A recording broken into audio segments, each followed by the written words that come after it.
ప్రపంచం దెబ్బతిన్నది. ఒక ఊళ్ళో కానీ పాము గారి చచ్చిపోయింది అధ్యక్ష. ఒక గ్రామంలో పాము గరిచింది అని చచ్చిపోయింది. పాము శవం అక్కడ పడింది. వచ్చే వాళ్ళు వస్తున్నారు, పరామర్శ చేస్తున్నారు, పోతున్నారు.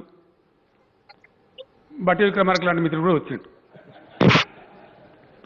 ఏమైందండి, ఎందుకు చనిపోయిండు అంటే పాము గరిచి చచ్చిపోయాడు. ఏడ గరిచిందండి పాము? ఈ కన్ను బొమ్మ మీద గరిచిందా? అయ్యో ఇంకా నయమే, కొద్దిగా కిందికి గరిస్తే కన్నే పోతున్నారు. చెట్టు అంతా మనిషి ఏమైందిరా అంటే చచ్చిపోయిన మనిషి కన్ను ఉంటేంది లేకపోతే అధ్యక్ష.